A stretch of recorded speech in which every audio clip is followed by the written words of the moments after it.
es un apoyo para primeramente, pues poder transformar ya esas generaciones y crezcan familias sanas hoy en día, que bastante falta hacen hoy en día. Así es que pues yo agradezco de antemano su apoyo, también allá las mujeres de allá se los agradecen de antemano, y yo digo, bueno, viene de Estados Unidos, pero es gente latina, así es que bueno, juntos lo hacemos mejor, la verdad, lo hacemos mejor. Y pues muchas gracias, ya no quito su tiempo, muchas gracias, estamos para servirle, que Dios lo bendiga y lo mejor está por venir. Amén. Aquí estamos, gracias. Gracias, Marta.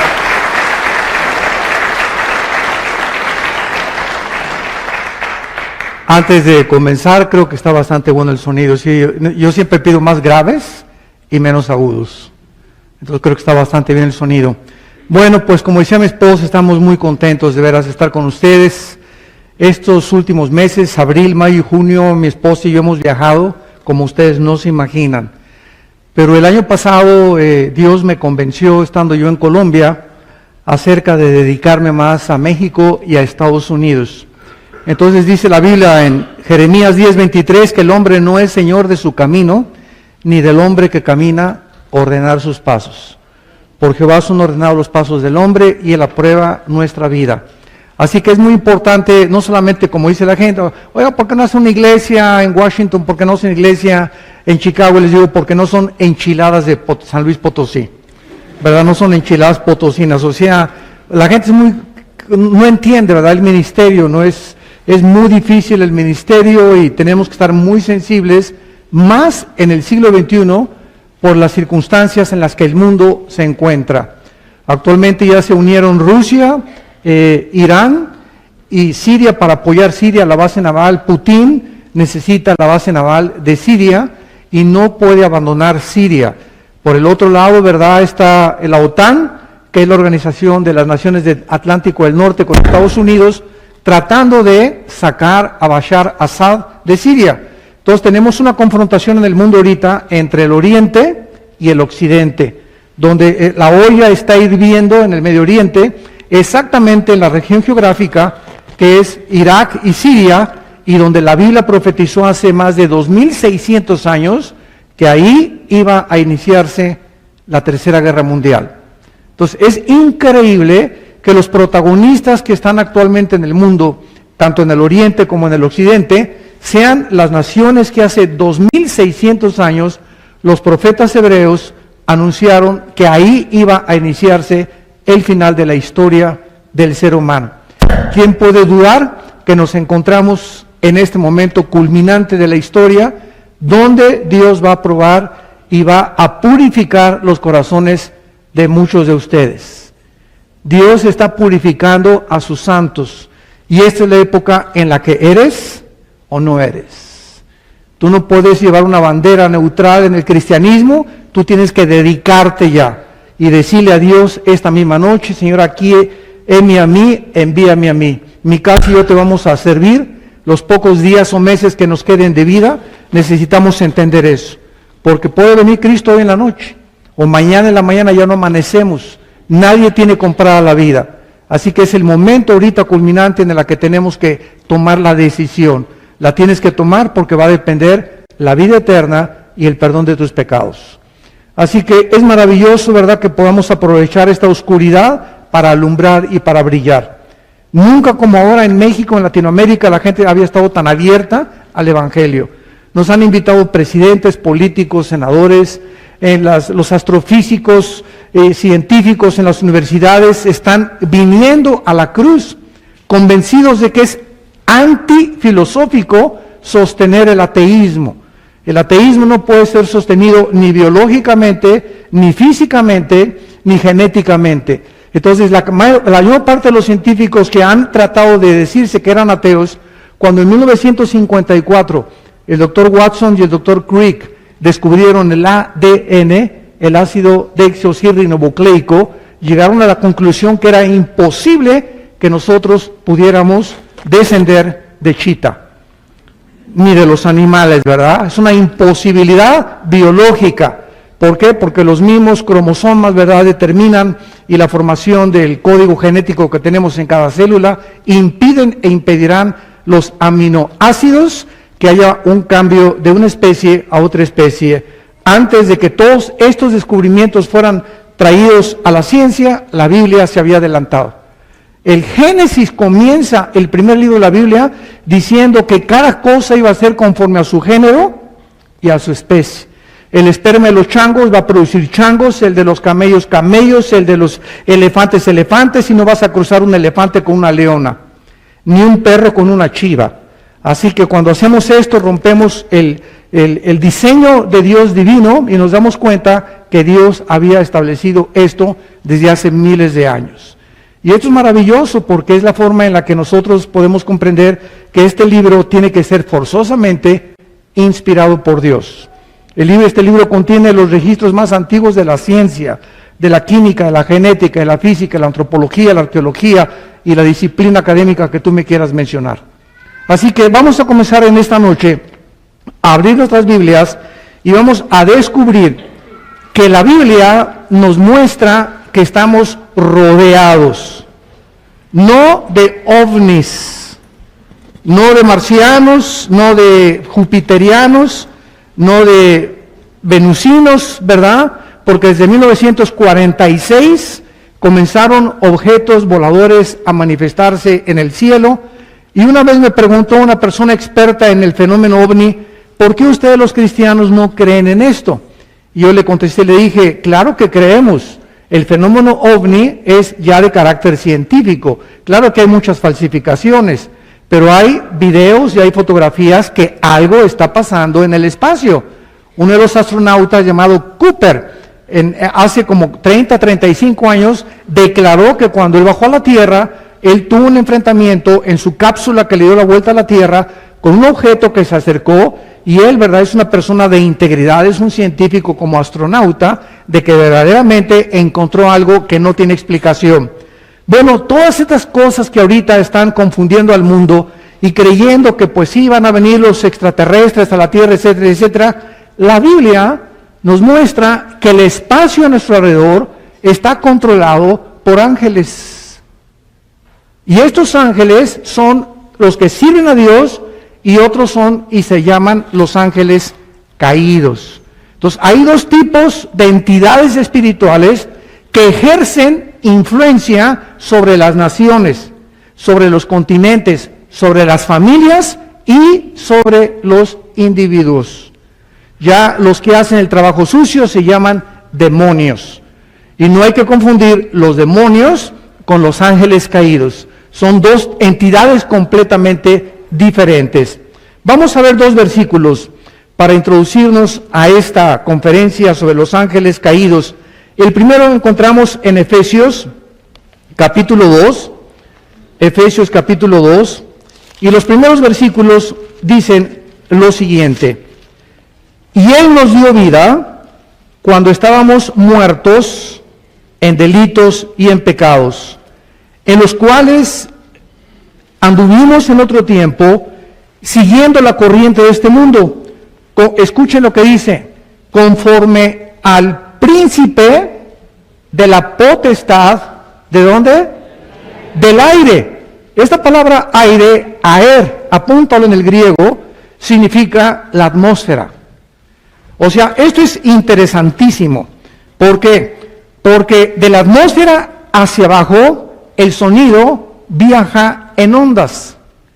Y si nos salimos de la atmósfera, esto es muy interesante, si nos salimos de la atmósfera y nos vamos a la luna, dos astronautas no se pueden comunicar como tú y como yo, porque saliendo de la atmósfera ya no se transmite el sonido en ondas.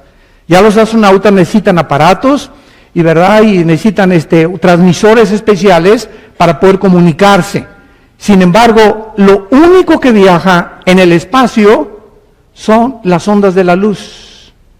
La luz sí viaja en el espacio. Por eso se llaman los años luz, ¿verdad? Que vienen desde las estrellas que vemos en el espacio y que muchas veces no sabemos cuándo desapareció esa estrella, pero su luz nos sigue llegando porque la luz viaja. Las tinieblas son estáticas.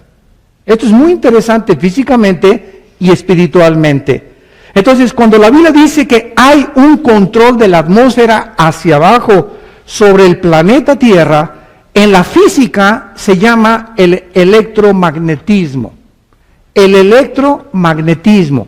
¿Qué cosa es el electromagnetismo? Es lo que cubre la Tierra y hace posible que las ondas puedan viajar en el espacio. Ahorita tú me puedes escuchar por el electromagnetismo. Se está grabando la conferencia y por eso ustedes pueden escuchar y nos podemos comunicar. Pero desde que la Biblia muestra que Dios recreó la Tierra, Génesis 1:3, Dios dijo, sea la luz. ¿Y qué es la luz? Los científicos no han acabado de poder definir la luz. Pues es un fluido de electrones, es esto y el otro, pero la luz, ¿verdad? Dice la Biblia, es precisamente lo que Dios hizo con el espectro electromagnético, que es la energía para que tú y yo nos podamos comunicar. Y si no hubiera este espectro electromagnético, tú y yo no podríamos comunicarnos, ni podríamos tampoco transmitir los mensajes del Evangelio de la gracia de Dios. Vean ustedes cómo se relaciona la física, la química, la biología, todo absolutamente encaja con la Biblia. Nada más que la Biblia es mucho más moderna que el periódico de mañana en la mañana y que los descubrimientos científicos de mañana en la mañana. Y esto es lo que ha hecho, vuelvo a repetir, que miles de científicos, hay un instituto en San Diego, California, que se llama el Instituto para la Investigación Científica de la Creación, que alberga a más de 900 científicos cristianos con 2 o 3 doctorados, con puros PhDs cristianos, demostrando, ¿verdad?, las evidencias científicas de la Biblia. Así que vivimos un momento en el que ya nadie puede decir, como el gran ateo Carlos Sagan, que fue un astrofísico y murió a finales del siglo XX, y Carlos Sagan antes de morir dijo, es que yo nunca encontré evidencias de la existencia de Dios. Por eso él dijo que él no creía en Dios. ¡Qué triste! Porque la Biblia dice, me encontrarás porque me buscarás. Entonces, este hombre no es que no haya encontrado evidencias, simplemente él, como muchos ateos, no quieren buscar más. Se conforman y dicen, no, ya llegué a la conclusión, Dios no existe. Y cuando tú te quedas en esa posición, pues dice Dios, pues ahí quédate como de un teofilito. Y ahora sí, ¿verdad? Así te va a amanecer. Entonces, Dios no va a forzar a nadie. Pero cuando alguien está realmente, Señor, si tú existes, voy a comenzar a leer la Biblia para ver si te puedo descubrir ahí. Y si te descubro, te quiero servir con todo mi corazón, Dios viene a tu vida y dice la Biblia, me encontrarás porque me buscarás con todo tu corazón. En Efesios 2, como acabamos de leer, la Biblia nos muestra entonces que este espíritu opera, la palabra operar es energeo, viene de la palabra energía. La energía que se encuentra en el aire de la atmósfera hacia abajo está controlada por un querubín que no se llama diablo ni se llama Satanás. Estos son títulos. Es como licenciado Carlos Ramírez.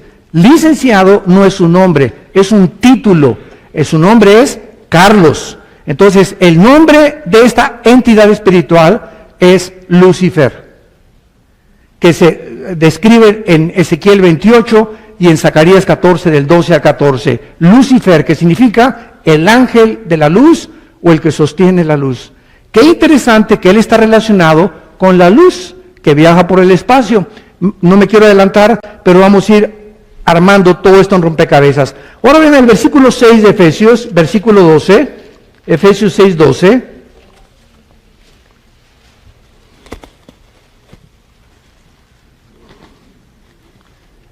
Porque no tenemos lucha entre nosotros. Así lo podemos traducir. No tenemos lucha contra sangre y carne. O sea, no es la guerra entre católicos y protestantes, entre negros y blancos, entre anglosajones e hindúes, entre indígenas contra los ricos, entre los pobres contra los príncipes. Esto es un engaño. Realmente el conflicto que existe en el ser humano, que te pone en contra de tu papá o de tu mamá, o que pone Venezuela contra otro país, o Cuba contra otro país, etcétera, etcétera, detrás de todo esto se encuentran entidades espirituales de maldad.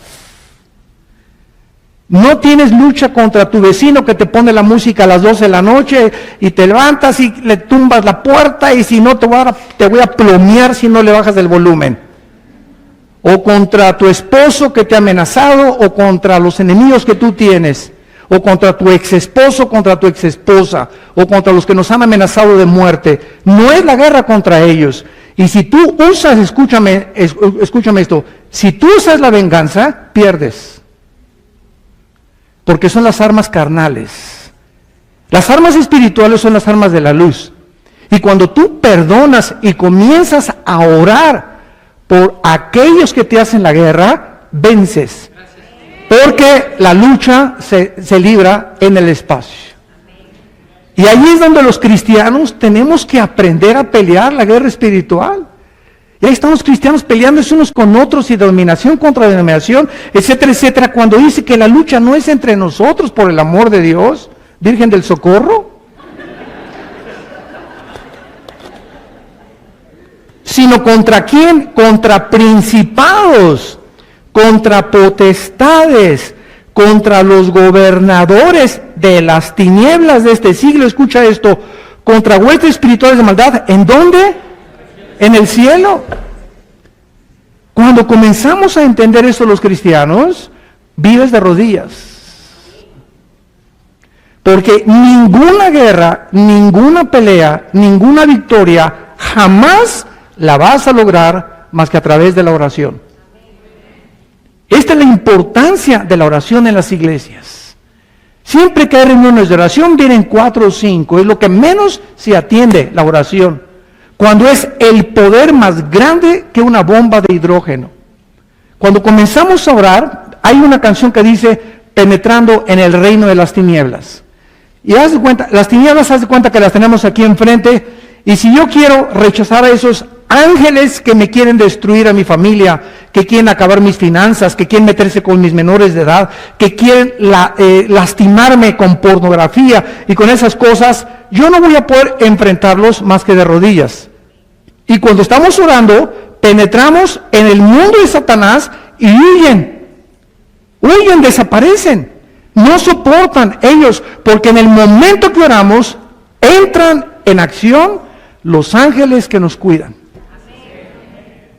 Vamos a ver algunos pasajes rapidísimo, por ejemplo, en Primera de Reyes capítulo 22, de qué forma estos ángeles operan en el mundo espiritual. Esta es una conferencia por demás importantísima, porque repito, tenemos ya que tener comida sólida, tenemos ya que entender de qué forma estamos los cristianos viviendo nuestra vida cristiana. En 1 de Reyes capítulo 22, dice la Biblia en el versículo 20, que se nos corre una cortina y se nos permite ver una reunión en el cielo, donde vamos a descubrir de qué forma están organizados y cómo operan y cómo atacan estas entidades espirituales en la tierra. Y Jehová dijo, ¿quién inducirá a Acab para que suba y caiga en Ramot de Galad? Y uno decía de una manera y otro decía de otra. O sea, Dios está en una reunión y ahí hay espíritus, hay ángeles caídos, están los ángeles de Dios, porque dicen Job que se presentan delante de Dios y le piden permiso. Ellos no nos pueden tocar, no pueden acercarse a mis hijos, no pueden acercarse a tu casa ni a mi casa, no pueden acercarse a nuestro matrimonio. No pueden tocar nuestras finanzas hasta que nosotros nos salimos de la protección divina. El momento en que tú te sales de la protección de Dios y hay pecado en tu vida y mantienes este pecado en tu vida, Dios se echa para atrás y dice, yo no tengo nada que ver contigo. Se te vienen como abejas africanas, porque vienen a matar, a robar y a destruirnos. Y esa es la responsabilidad que nosotros tenemos de ser los cuidadores, los vigilantes de nuestra casa, nuestro matrimonio y de nuestros hijos. Y salió un espíritu, versículo 21, vean ustedes, salió un espíritu y se puso delante de Jehová. Y dijo, yo le induciré. Y Jehová le dijo, ¿de qué manera? Él dijo, yo saldré y seré espíritu de mentira en boca de sus profetas. Y él dijo, le inducirás y aún lo conseguirás. Ve pues y hazlo así. Ahora, he aquí Jehová ha puesto espíritu de mentira en la boca de todos los profetas, y Jehová ha decretado el mal acerca de ti. Y vemos más adelante que este rey que quiso levantarse contra Dios salió protegido para una armadura, para que nadie lo pudiera matar en la guerra. Sin embargo, como la guerra es espiritual y no es con ejército, ni tampoco con caballos, porque no hay inteligencia ni sabiduría contra Dios, Dios mandó y permitió que este espíritu que se ha rebelado contra Dios pudiera quitarle la vida. Veamos otro ejemplo en Josué capítulo 5.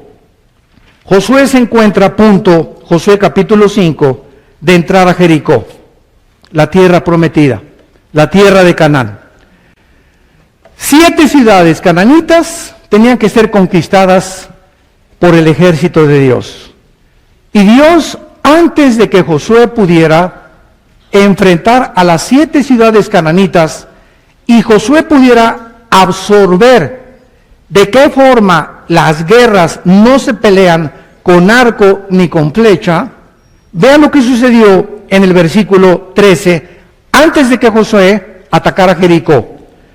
Estando Josué cerca de Jericó, Josué 5:13, alzó sus ojos y vio un varón que estaba delante de él, el cual tenía una espada desenvainada en su mano.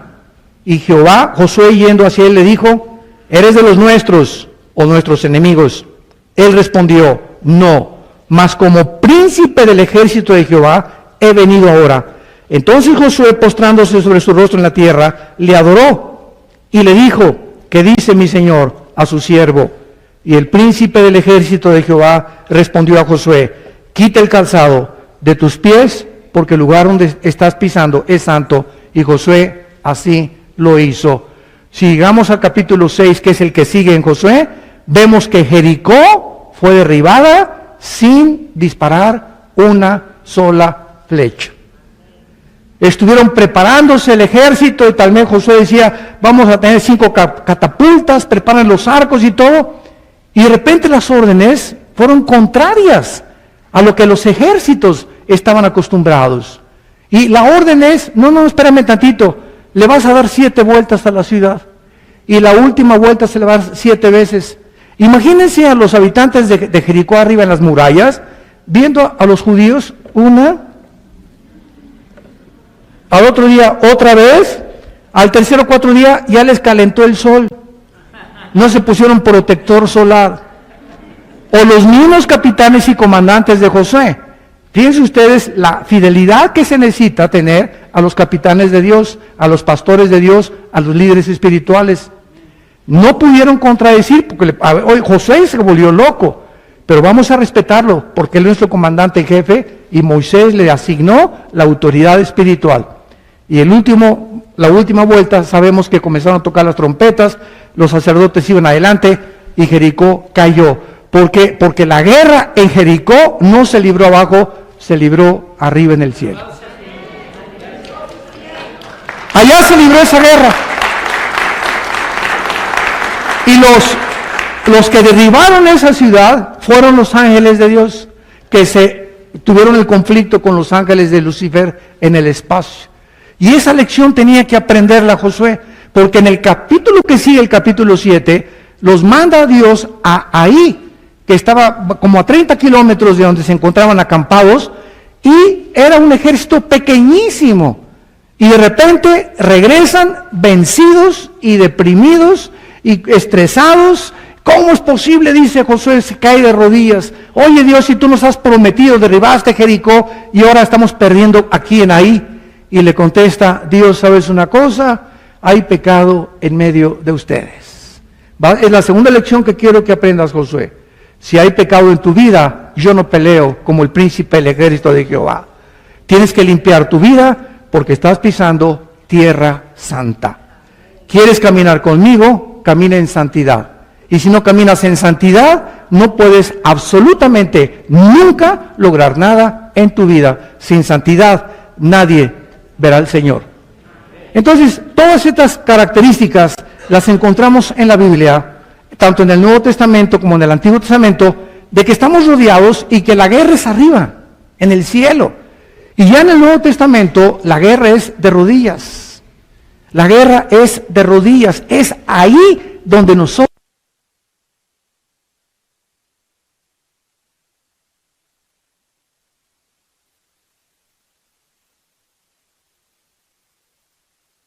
mucho mejor lo que no hemos encontrado en otras partes de la palabra de Dios. Muy bien, ahora veamos a 1 Corintios capítulo 15, 1 Corintios 15, y veamos los cuerpos que Dios ha formado en el universo, las diferentes características de los cuerpos que Dios ha formado. En 1 Corintios 15, versículo del 35 en adelante, le preguntaron a Pablo, ¿cómo resucitarán los muertos? Oye, Pablo, ¿con qué cuerpo vendrán? ¿Tendré las orejas de papalote que tengo ahorita? ¿O lo chaparrito que estoy? ¿O lo alto que estoy? Es una pregunta muy interesante. Sin embargo, Pablo contesta con una palabra que es necio. Esta palabra necio significa ignorante, porque dice Pablo, lo que tú siembras no se vivifica si no muere antes. O sea, tú me estás haciendo una pregunta que los mismos granjeros y la gente inculta, los agricultores que se dedican y que ni a la escuela han ido, lo pueden constatar en la misma naturaleza. ¿Cuál es el ejemplo? Lo que siembras no es el cuerpo que ha de salir, sino el grano desnudo de trigo o de grano. En otras palabras, todos ustedes que tienen experiencia en los ranchos y en la agricultura, si tengo una semilla de uva, o de papaya, o de chabacano, o de melón o de sandía, esa semilla trae un software, trae información codificada. Y cuando yo siembro esa semilla cuando crece, da y crece de acuerdo a la información y al software, al programa que Dios le puso a cada una. La sandía nunca será chiquita, será verde, blanca y roja.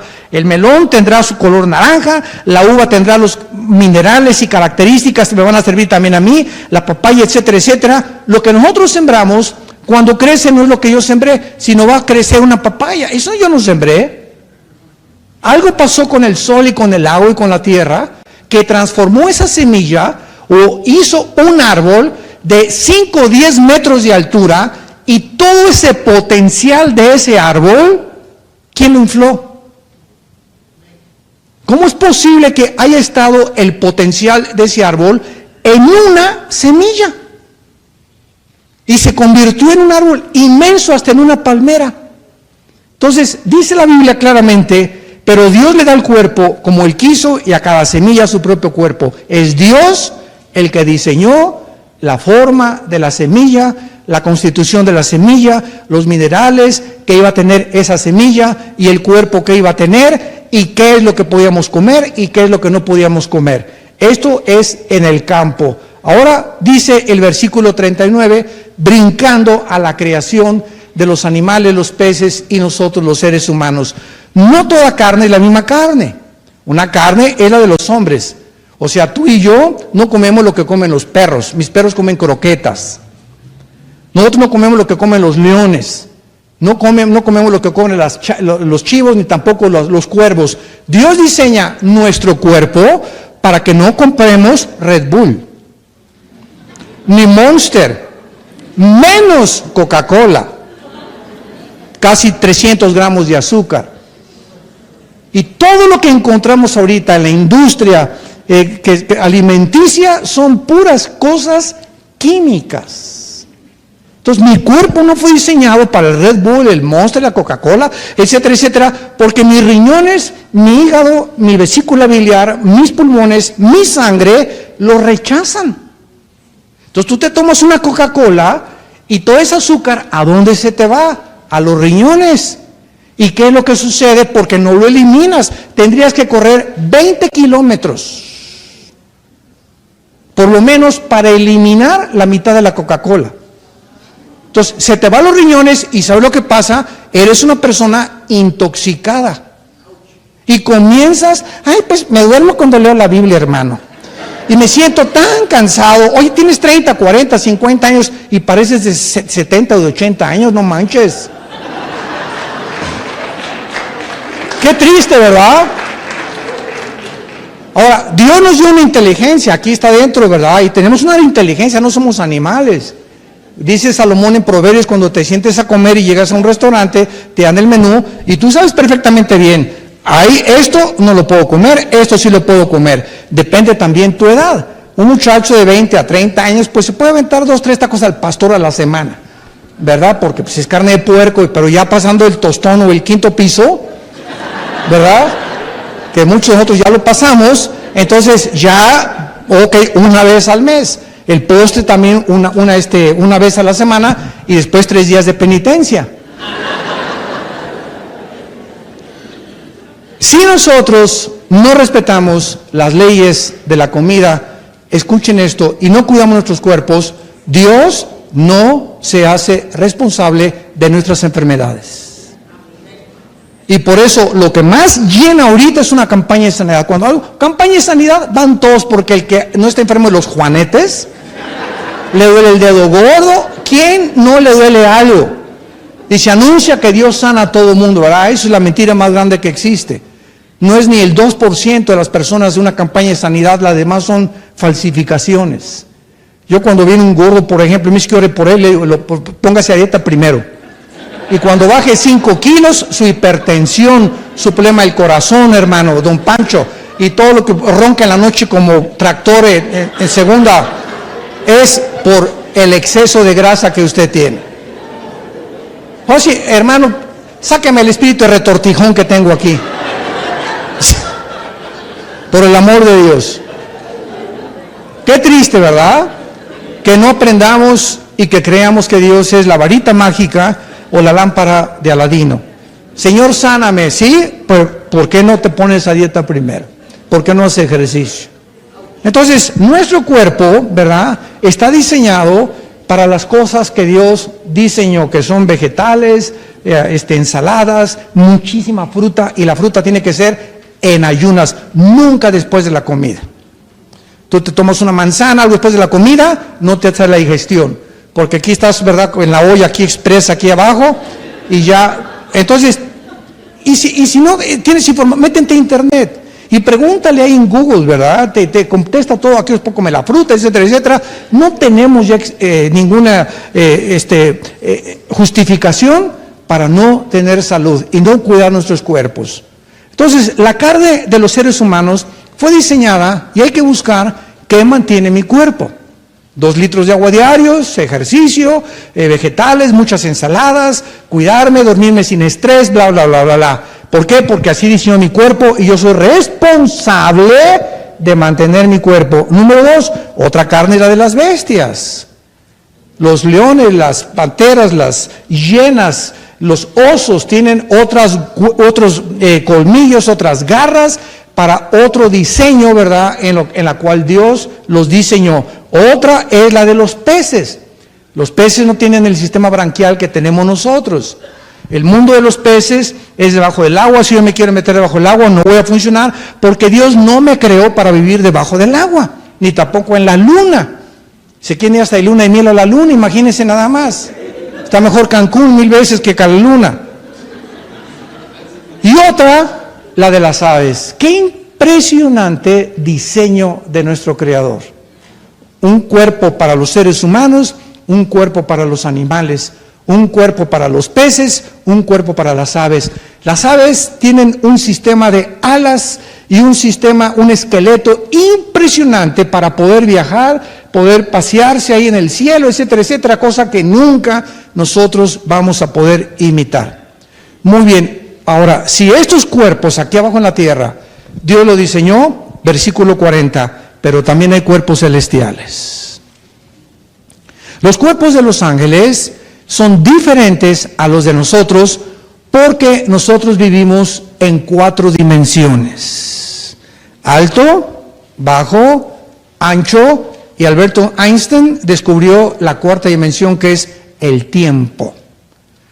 Los ángeles están fuera de las 4 dimensiones, Entonces, esos ángeles que Dios creó pueden tener acceso a nuestras 4 dimensiones, materializarse como nosotros con forma humana, y así los describe la Biblia a los ángeles. Con forma humana se pueden ellos transformar, como en Génesis 19 los que iban a Sodoma, que los sodomitas querían tener relaciones con ellos de lo bien parecido que eran, y los ángeles pueden desmaterializarse y desaparecer enfrente de nosotros. Nosotros no tenemos esas características porque vivimos en un mundo controlado por leyes físicas como la gravitación. ¿Qué es la gravitación? Si yo camino ahorita por acá y hago esto, me caigo. ¿Por qué? Porque el centro de la gravedad de la Tierra me atrae. Entonces son leyes, ¿verdad?, inexorables. Pero cuando Cristo resucitó, ascendió y venció la ley de la gravitación, porque Cristo, ya resucitado, adquirió las características de los cuerpos que tienen los ángeles. Ya no pueden ellos estar sujetos a la gravedad, ni tampoco al electromagnetismo, ni a las fuerzas nucleares, las grandes y las débiles. Entonces, esto es importantísimo que lo conozcamos para que sepamos cómo estamos actuando y cómo podemos nosotros luchar contra ellos, contra los que nos quieren lastimar. Porque si tú entiendes esto, vas a vivir, te lo vuelvo a repetir, de rodillas. Vas a comenzar a tener una disciplina de levantarte a las 5 o 6 de la mañana y a pasar tiempo con la Biblia y de rodillas en oración, y vas a comenzar a expandir tu entendimiento y a comprender la voluntad de Dios, y vas a comenzar a ver cómo Dios te prospera y cómo Dios cambia a tu esposa, cómo a tu esposo, cómo las cosas comienzan a mejorarse simplemente porque Cristo vino a darnos vida. Y vida en abundancia. Entonces, el mundo está como está precisamente porque viven lejos de Dios. Y a nosotros Él nos ha revelado su santa y su bendita voluntad. Hay cuerpos celestiales y hay cuerpos terrenales. Una es la gloria de los celestiales y otra la de los terrenales. Cuando Cristo muere en la cruz, no tenía absolutamente ninguna gota de sangre. Dios diseñó tu cuerpo y mi cuerpo, y antes que se descubriera la circulación de la sangre, la Biblia ya en el libro de Levítico había establecido que la vida de la carne se encuentra en la sangre. Qué increíble es esto. ¿Por qué? Porque es la sangre la que determina y la que circula y me lleva los minerales y todas las vitaminas, y es la que mantiene activo mi cuerpo. Tenemos como 3 o 4 litros de sangre más o menos cada ser humano. Cuando Cristo muere, muere sin sangre. Lo entierran, y cuando Él resucita, resucita con el cuerpo extradimensional, si lo quieres apuntar. Un cuerpo diferente al tuyo y al mío, que es el que vamos a tener cuando venga el arrebatamiento de la iglesia y seamos transformados como Él es. Entonces, Cristo resucita y ya no tiene sangre. Número 2, cuando Cristo resucita, atraviesa las paredes, que es la característica que tienen los ángeles también. Y estaban juntados, ¿se acuerdan todos los discípulos? Y se acercó Cristo, que estaban todos llenos de miedo, y lo primero que hizo fue a Tommy Boy, come here.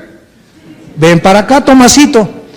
A ver qué estabas diciendo, muchachito, que hasta que no pongas tus manos en mis manos y no toques mi costado, no vas a creer. Y entonces Cristo le dice a Tomás, mete tu mano en mi mano. Tomás pone su mano en la mano de Cristo, y lo interesante de esto es que no la atraviesa. Tocó algo sólido, y abrió Cristo su manto y le puso su mano donde la lanza, el centurión romano, lo atravesó antes de morir. Entonces, el cuerpo de Cristo podía atravesar la pared, pero al mismo tiempo podía materializarse y desmaterializarse a voluntad. Lo mismo tienen los ángeles. Se pueden materializar y se pueden desmaterializar. Esta es la razón por la cual Lucifer puede y tiene poder sobre la energía. Satanás tiene poder sobre la energía. Él puede hacer que este púlpito comience a levantarse o a levitarse. Puede hacer, los hindúes hay muchos que se han levitado. No es un poder de ellos, son poderes satánicos. Satanás puede abrirte las puertas de tu casa, cerrarte las ventanas, prenderte la televisión, hacerte oír que hay cadenas arriba en el techo de tu casa. Tiene acceso a la energía, nos puede fácilmente engañar. Puede hacer que a una estatua le comience a salir sangre, puede hacer apariciones, puede producir ilusiones ópticas, y cuando nosotros estamos conscientes de que detrás de nosotros y alrededor de nosotros hay poderes operando, ya sabemos quiénes son. No todo lo milagroso es de Dios. Recuerda eso. No todo lo milagroso es de Dios. Veamos en el libro de Éxodo, capítulo 7, de qué forma Satanás opera, para que podamos entender un poco más el poder de estos ángeles que están a su servicio. Éxodo capítulo 7, versículo 11 y 12.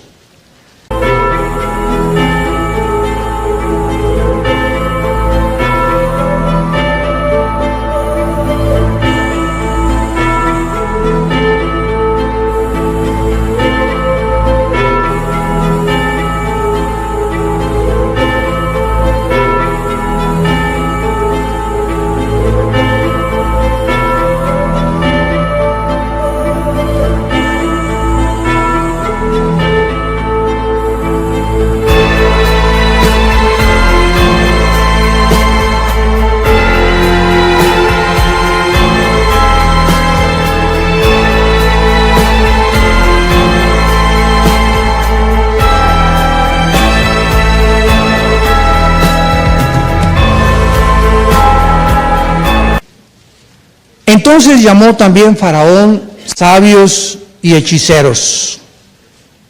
Éxodo 7:11. E hicieron también lo mismo los hechiceros de Egipto con sus encantamientos, pues echó cada uno su vara, las cuales se volvieron culebras, mas la vara de Aarón devoró las varas de ellos. O sea, cuando Moisés y Aarón se presentan ante Faraón, Dios les había dicho que una prueba de que Faraón pudiera entender de que era realmente ellos enviados por él, aventaran sus varas y se convirtieran en una culebra. En otras palabras, ¿qué es una vara? Es como esta madera que tengo aquí enfrente del púlpito, es material inerte, inanimado, no tiene vida absoluta de ninguna manera. Y se convirtió la vara de Aarón en culebra. Pero los hechiceros del Faraón, que estaban operando con energía invisible de Satanás, imitaron el mismo milagro, con la excepción que la de Aarón se comió la de ellos, demostrando que el poder de Dios es más grande. Pero ¿por qué nos deja Dios y nos da esta revelación? Para que entendamos de qué forma Satanás puede manipular la energía. Entonces, esos famosos ovnis que nosotros vemos, como yo le dije a esta persona, los cristianos no negamos que existan, el fenómeno es lógico, y hay películas que yo he visto que son reales.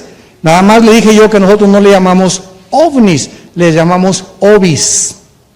Me preguntó qué quiere decir, le dije, para nosotros son objetos voladores identificados, porque aunque no negamos lo que está pasando en el espacio, sabemos que detrás de este fenómeno se encuentra energía satánica, con el propósito de engañar a los seres humanos para que cuando desaparezcamos millones de personas en el arrebatamiento de la iglesia, el mundo pueda comenzar a decir, ¿qué pasó que desaparecieron aquí millones de personas, senadores, diputados, indígenas, agricultores, de todo tipo, de todas las naciones?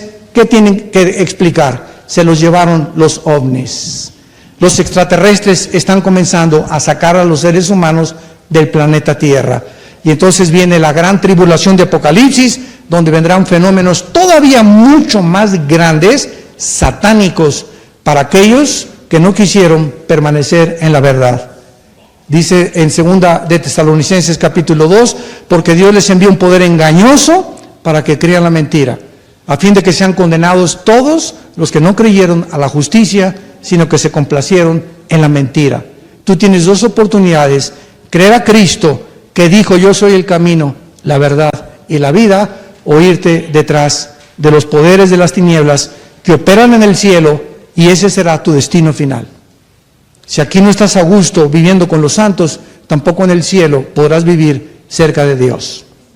Ahora, veamos a continuación que la Biblia nos muestra diferentes grados de entidades espirituales. En primer lugar, la Biblia menciona a los querubines. Los querubines es la palabra kruf en el hebreo.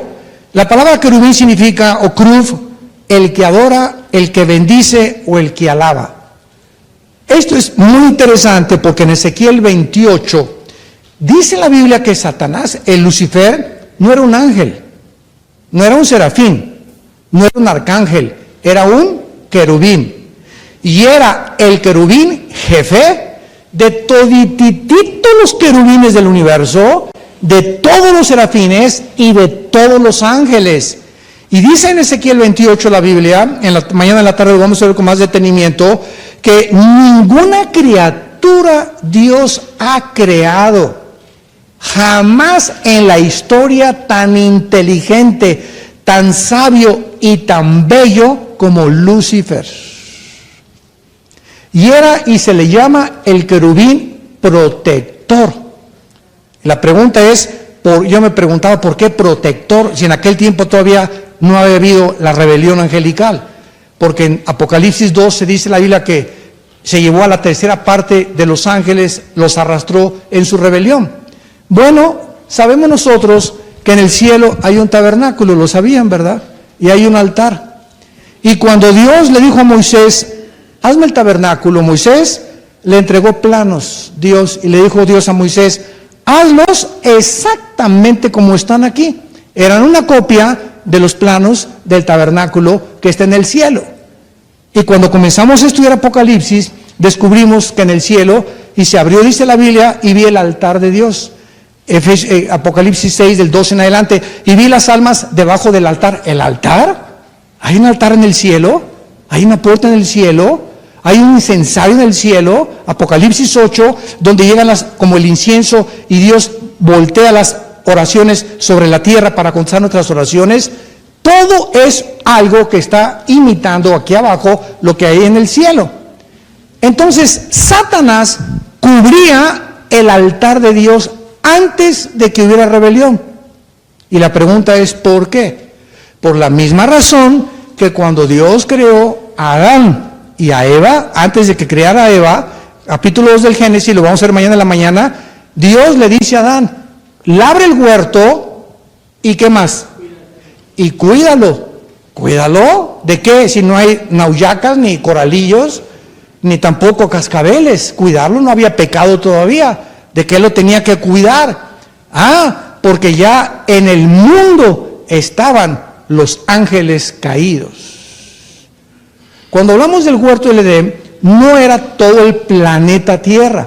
Era un pedazo, una zona geográfica que Dios diseñó para que ahí poner a la primera pareja humana para probarlos, pero todo lo demás vemos que Satanás ya estaba ahí en el huerto. O sea, él cayó antes que cayera Adán y Eva. Pero de la misma forma que Dios le dice a Adán, cuida el huerto porque existía el potencial en Adán y el potencial en los querubines de que podían ellos escoger algún día libremente rebelarse en contra de Dios. Voy a explicar esto un poco más. Tengo un libro allá afuera que se llama, no traje muchos, pero se llama Dios y la existencia del mal, para explicar lo que los ateos me han atacado y atacan a los cristianos. ¿Por qué si Dios es Dios permitió al diablo? ¿Y por qué permite los tsunamis? ¿Y por qué cabeza de melocotón? ¿Sabes una cosa? Eres como un chamaco de 3 años preguntarle a Alberto Einstein, ensíame la fórmula E igual a mc al cuadrado, la teoría de la relatividad. Einstein le contestaría al niño, chamaquito, tiene cerebro de ostión. Aunque yo te explique la teoría de la relatividad, no la vas a entender, papito. ¿Por qué? Porque tienes 3 años, papacito. Tienes que crecer, desarrollar tu cerebro. Cuando llegues a la juventud, vas a aprender matemáticas, aritmética, quebrados, cálculo, ecuaciones, cálculo diferencial, y vas a ir progresando. Y así es espiritualmente.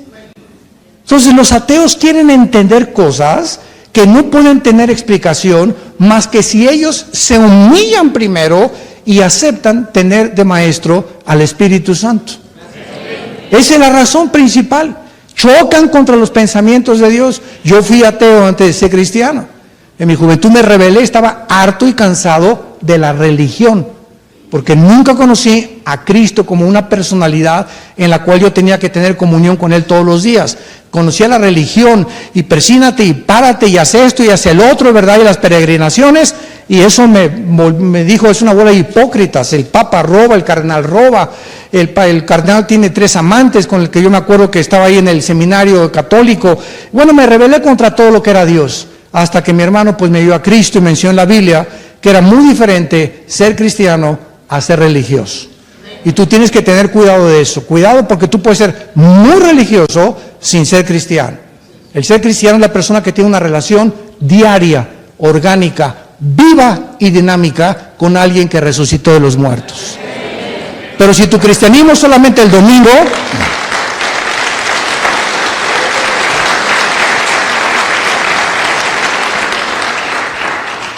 si tú crees que ser cristiano es solamente venir aquí a persinarte, cumplir con algo, y de lunes a viernes te portas como el hijo del anticristo, eres un religioso. Entonces, el hecho que tu papá sea pastor, o el hecho que tu tía sea la monjita, o el hecho que tu tío sea el arzobispo, etcétera, etcétera, no te hace cristiano. Dios no tiene nietos, tiene hijos e hijas. Entonces, tienes que entender eso, porque estamos en un tiempo ya que si tú no lo entiendes, puedes seguir viviendo engañado y no tienes la salvación. No has sido regenerado por el Espíritu Santo, no tienes ganas de leer la Biblia. A nadie desde que dices que te convertiste le has hablado de Jesucristo. No has ganado a ninguna alma en toda tu vida y te dices cristiano. Tenemos que tener mucho cuidado con eso. Entonces, los querubines tenían el potencial de rebelarse igual que todas las criaturas que Dios ha creado con Dios. Yo siempre les he tratado de explicar esto con un libro que escribió hace muchos años Agustín de Hipona, un gran santo en el siglo II, III de la era cristiana. Agustín propone la siguiente tesis: Dios tuvo 3 opciones al crear el universo. Número 1, no crear nada. Tan sencillo como es, no crear nada. El Padre, el Hijo y el Espíritu Santo no tenían necesidad de crear nada, porque no lo necesitan. Es Dios, son perfectos. Número 2, Dios pudo haber creado un universo donde no hubiera pecado, donde no hubiera maldad, puro Disneylandia y Reino Ventura. Y número 3, la Biblia nos dice que en su infinita sabiduría y en la profundidad de sus pensamientos, Él optó por una tercera opción: crear entidades espirituales y criaturas que tuvieran el acceso y la libertad a Él voluntariamente. Si tú me dices, bueno, si hubiera sido Dios, si hubiera escogido la primera opción, ya, ¿para qué nada? Mejor no hubiera creado nada. Bueno, filosóficamente no se puede comparar la nada con lo algo, porque tú no puedes demostrar que la nada es mucho mejor que lo algo. Número 2, si tú hubieras escogido la segunda opción, hubiéramos sido un universo de robots. Nos hubiera dado cuerda a Dios y no hubiera habido nunca una rebelión y nadie se hubiera rebelado jamás. Y número 3, a Dios le agradó que las criaturas que Él creara pudiéramos escoger. Somos agentes morales responsables. Ni tu papá, ni tu mamá, ni el arzobispo, ni el papa, ni nadie tiene la responsabilidad de tu decisión aceptar a Jesucristo. Somos criaturas responsables de nuestras acciones y cada decisión que tomemos tiene consecuencias, para bien o para mal. Si te casas con la mujer equivocada, te va a ir como en feria. Si te casas con el hombre equivocado, te va a ir como en feria. Si compras una casa que no viste a comprar, te vas a arrepentir. Si compras un coche que no necesitabas, te vas a arrepentir. Todas las cosas que nos produzcan arrepentimiento o lamento es porque no las hicimos en la sabiduría de Dios. Entonces Dios quiere dirigirnos, Dios no quiere que nos equivoquemos tanto en la vida. Todos cometemos errores, claro que los cometemos, pero ya siendo cristiano, Dios quiere que sean cada día menos y menos y menos, porque está de por medio nuestra propia felicidad y la de nuestros hijos y nietos también. En segundo lugar, Dios creó los serafines.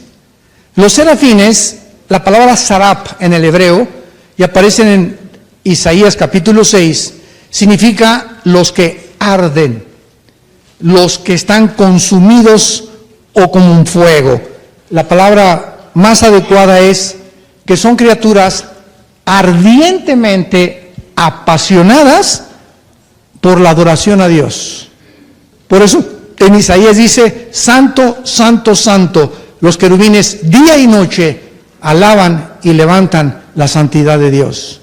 Es una pasión de estas criaturas, y los serafines no tienen acceso a la tierra. Los querubines sí, porque en Génesis 3, ¿se acuerdan? Cuando Dios sacó a Adán y Eva del huerto del Edén, ¿a quién puso a cuidar el huerto? A 2 querubines, porque representan la santidad. En otras palabras, fuera el pecado. 2 criaturas imperfectas no pueden vivir en un mundo perfecto. El huerto del Edén era un mundo perfecto.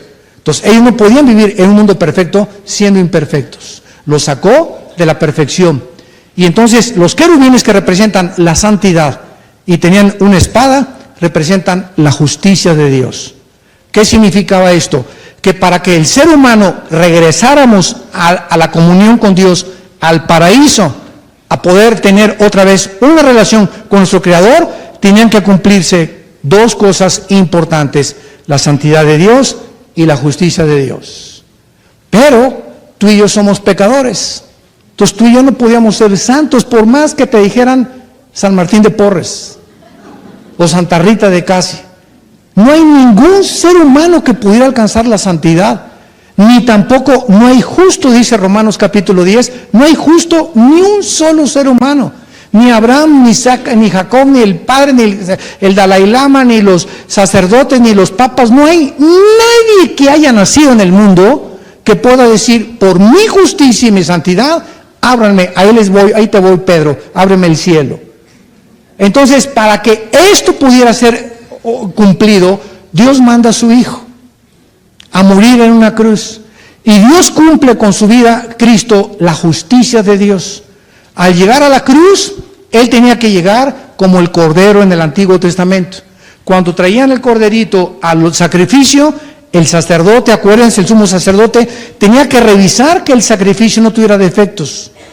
Si tuviera cualquier defecto, no lo podían ofrecer, porque era un antitipo del tipo que sería Jesucristo, hecho más sublime que los cielos, perfecto en toda su humanidad. Entonces, al llegar a la cruz, Cristo tenía que Dios revisarlo para que su Hijo pudiera ser el apropiado para el sacrificio. Y para ello, nunca pudo Cristo haber pecado. Entonces, Dios acepta a su Hijo en la cruz como el sacrificio perfecto, ni tampoco nadie podía tener la santidad del Hijo de Dios.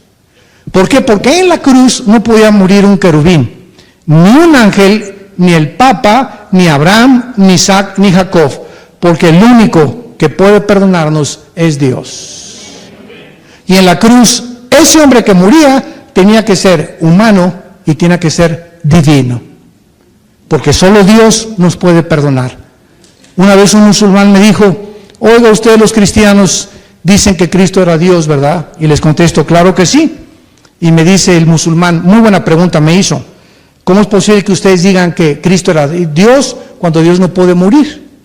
Porque ustedes dicen que Dios murió en la cruz. Le dije, mira, con todo respeto, Cristo era 100% humano y 100% divino. Él tenía que como humano vivir, comer, sufrir, tener sed, dormir, ser tentado igual a nosotros. Pero al mismo tiempo, Él era divino, nunca pecó, era el Hijo eterno de Dios. Entonces, en la cruz le contesté a este musulmán, no murió Dios, murió Jesús, hombre. Y dice Romanos 8, 3 y 4, que fue sobre su cuerpo, no sobre su espíritu, sobre el cuerpo, porque el cuerpo es el vehículo donde opera el pecado. Es nuestro cuerpo el vehículo donde opera el pecado. Dice en Romanos 6, no reine pues el pecado en vuestros cuerpos mortales.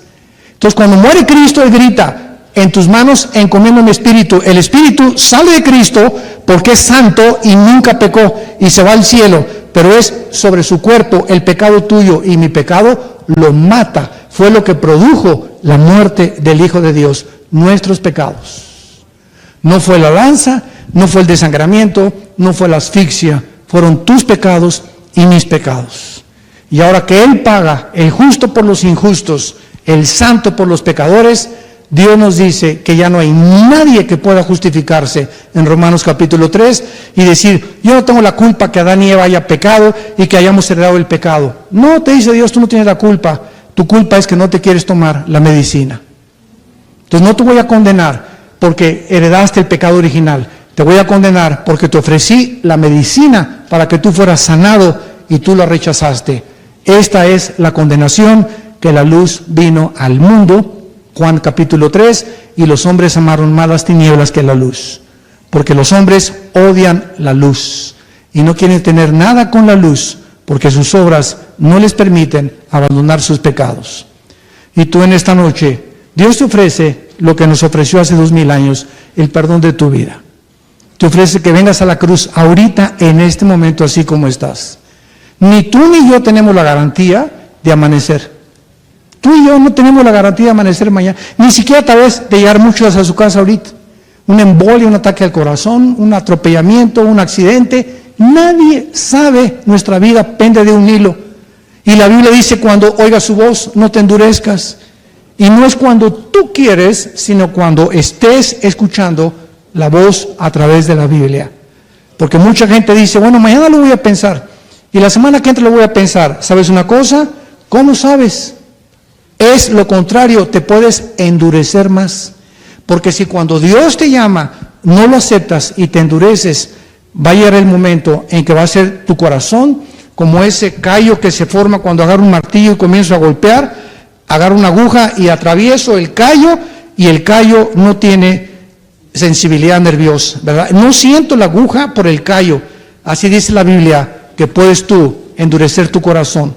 Donde va a llegar un momento que puedes venir a la iglesia y al domingo, tus papás pueden ser cristianos, tu tía puede ser cristiana, pero llega el momento que estás tan duro que ya la palabra de Dios te entra por acá y te sale por allá, porque has decidido no creer en el Hijo de Dios. Les pido a todos ustedes en esta noche que aprovechen esta oportunidad. Inclina tu rostro y dile con todo tu corazón a Dios: Señor mío y Dios mío, te doy las gracias con todas las fuerzas de mi corazón. Lo que hiciste en mi lugar en esa cruz. Abrir tus manos y dar tu sangre preciosa para que yo pudiera en esta noche, en este precioso instante que tú me has concedido,